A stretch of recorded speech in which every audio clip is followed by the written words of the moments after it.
Number 4, I am always working on enhancing the customer experience. I believe that a very good product with a really good customer experience will sell itself. When I'm recording this video, we are currently in the 18th round of Empower. Not one round has been identical to the previous. Every single round has changed. We've added modules, deleted modules, brought in other experts.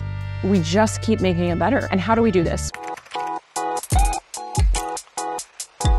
I'm sharing with you 20 different things that I do every single day in my business and on my business that help make me more sales, help me make more money, more impact, more alignment, more flow. So the things that I'm going to share with you that I do every single day are simple, but they are not easy. And as I sort of tell you them, you're going to understand. What I did actually do, I created a PDF for you where you can just download these and sort of have them at a quick glance. So I'm actually only going to share 10 of these with you today. And then if you want the other 10, so go ahead and grab that free download where you'll actually get all 20 of the things that I'm talking about, the 20 different things that I do every single day. So one of the things that I do is I share relatable stories, whether I'm doing that on social media, email marketing, text message marketing, podcasting, guest coaching, I am sharing relatable stories. It could be a story of mine, or it can be a story of one of my clients. If you're listening right now and you're like, I help people with something that's like super personal, I don't want to share a client story. You don't have to say their name. You don't have to show their picture. You can use a fake name. You also can ask their permission if you want to, especially if you are literally sharing like a video testimonial of them. But sharing relatable stories is going to help your potential clients and your audience members obviously feel seen, heard, and understood. It's also going to help them with the likeness of seeing there are people out there just like me who have had that transformation that I'm trying to get to. And that in itself could be the thing to push somebody over the edge. Number 2, it's simple, not easy. You want to listen to the needs of your audience member or of your clients. Now, why is this so difficult? Because we're humans and we have egos. Sometimes we think that we know everything, especially when it comes to our business. It's ours. We created it. We're the one helping people solve a problem. And so we think that we know best, but we don't. In fact, I have seen so many times that clients of mine, even ourselves in our business, every single time I see a business plateau or plummet, it's usually because they stop doing the foundational elements. One of the foundational elements being listening, market research, having conversations with real people about what they're actually going through. What are they actually saying? What is their language that they're using? Not what you think they're using. A lot of times we are the future version of our ideal client, aka we once were our ideal client, right? What our client is going through now is something that we went through in the past, hence why we want to help people with it now. Number 3, we make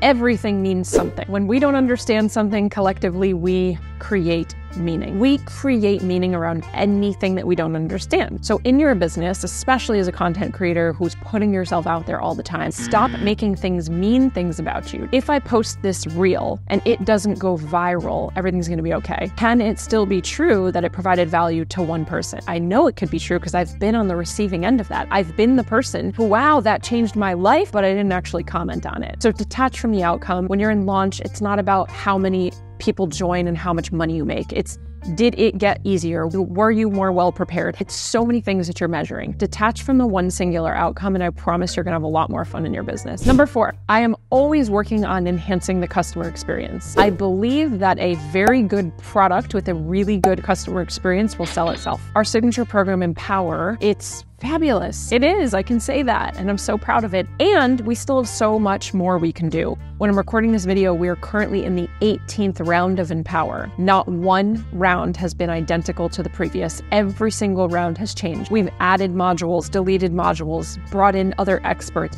We just keep making it better. And how do we do this? We take the feedback as neutral. We don't make it mean anything about us. And we move forward making tweaks, enhancements, and iterations to make it better. Why? Because the better customer experience you have, more likely more results will happen for them.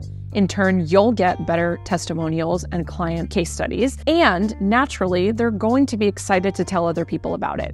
And so without you even having to try to market it, now you're getting word of mouth marketing because it's such an incredible product and experience. Number 5, practice public speaking. If you are a service provider and you want to help people grow and you want to help people through a transformation, people are ultimately buying from you. People buy from people. So you're not just selling a mug, you're selling your service. And if that's the case, you do need to show up. People are going to connect with you and your story. There's that know, like, and trust, that rapport building, that safe container feeling that happens. And so when we're even just following content content creators, it's because of who that person is and how they show up. The only way that you're going to get better is by practice. And if you feel not ready or you feel not confident, it's fine. Readiness and confidence are an illusion. They only come when you've done something. You're going to want to practice public speaking because if you can't clearly get your message across for what you do and who you help and how you help them, then it's ultimately like you are winking at people in the dark.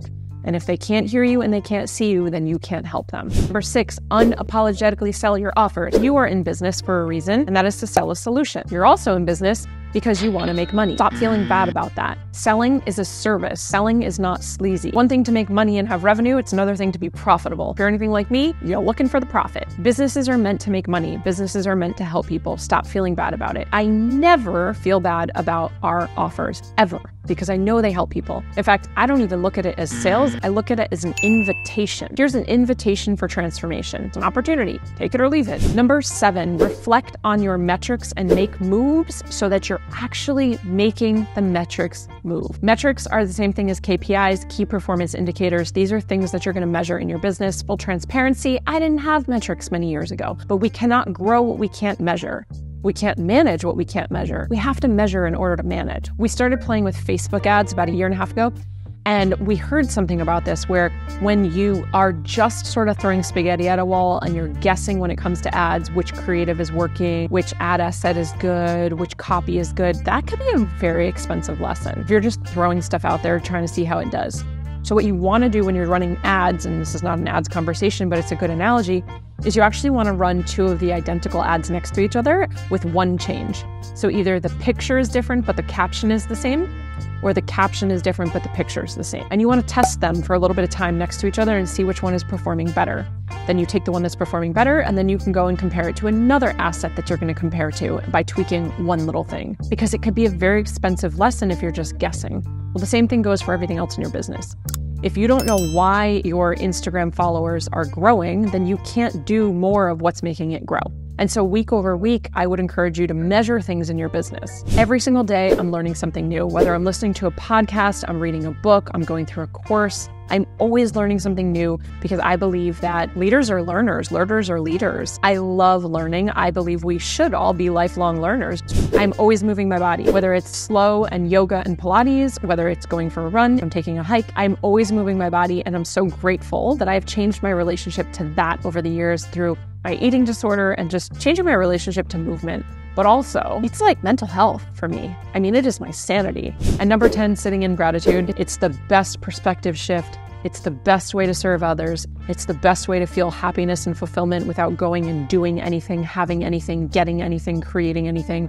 It is free. It is available at all times. Gratitude is the quickest way to get to manifestations, the quickest way to get to your desire. So every day I sit in gratitude, whether that is literally journaling it out or hitting 3 things or 5 things or talking it through with Mike. It's how can I bring myself back to gratitude for what I have, where I'm currently at. Now, as I said at the beginning of this episode, because this was longer than I expected, I gave you 10 more. Some of these are tactical things that I do in my business, just as I said before, whether that is listening to clients and making tweaks or counting my metrics and tracking them so I can manage them.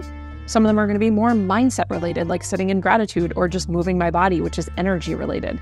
So I've got 10 more for you. You can go ahead and hit the link in the show notes to download all 20 things. These 20 things are a huge reason why I see success in my business. So I'd love if you check out the other 10, go grab that download. When you do, take a screenshot of it. Share the download on social media. Tag me at I am Jessica DeRose. Let me know which are some of your favorites. What are you working on? Which ones do you already do in your day? Which ones are you going to add? And if you have anything other to add, go ahead and add that on your stories on Instagram when you tag me. I want to see what you're adding to the list. As always, cheers to your evolution.